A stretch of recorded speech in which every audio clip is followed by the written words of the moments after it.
જય માતાજી મિત્રો, તો આપણે આગળ વિડીયોમાં વાત કરી હતી કે ભાઈ ફેસબુકમાં કઈ કઈ રીતે પૈસા મળે, શેના પૈસા મળે. તો એના માટે આજે ખાસ એક તમારા માટે એક વિડીયો લઈને આવ્યો છું. તો સૌ પહેલાં તમારે વિડીયોને સેવ કરી લો અને શેર કરવાનું ભૂલતા નહીં. તમારે ફોટામાંથી અર્નિંગ મળે, વિડીયોમાંથી અર્નિંગ મળે અને ટેક્સમાંથી અર્નિંગ મળે. તો ટેક્સ કઈ રીતે મેકવો એના માટે તમને ખાસ કરીને વિડીયો છે. તો ક્યાંય વિડીયો વયો ન જાય એટલા માટે તમને સેવ કરવાનું કીધું. તો ટેક્સ કઈ રીતે મેકવો એ ખાસ મહત્ત્વનું છે, જેથી કરીને ઘણા વ્યક્તિ એવું કહે છે કે ભાઈ અમે વિડીયો કઈ રીતે બનાવીએ કે કઈ રીતે બનાવવો, એવું અમને કોઈ આઈડિયા નથી.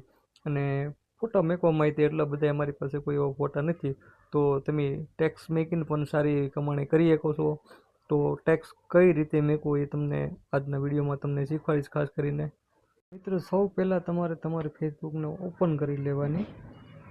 ઓપન કર્યા બાદ જો તમારે પહેલી લાઇનમાં લખેલું છે વેઇટ ઓન યોર માઇન્ડ, એની અંદર ક્લિક કરવાની છે.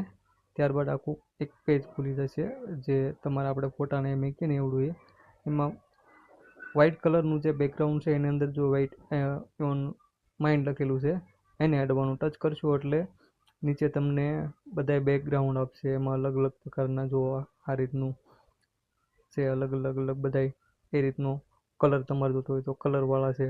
તો એ કોઈ જે બેકગ્રાઉન્ડ હોય તે બેકગ્રાઉન્ડને લઈ લેવાનું છે.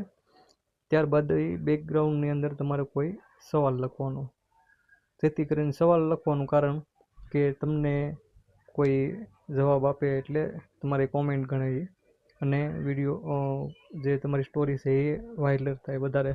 એટલા માટે ખાસ કરીને જો તમે સવાલ લખો તો બહુ સારું પડશે. અથવા તો તમે કોઈ શાયરી છે અથવા જે કાંઈ લખવું હોય તમે લખી શકો છો, પણ એમાં ઇન્કમ બહુ સારી મળે છે. તો તમે જોઈ શકો છો અને પ્રેક્ટિકલ કરીને તમને બતાવી પણ દઉં કે ભાઈ આ રીતે મેકાય.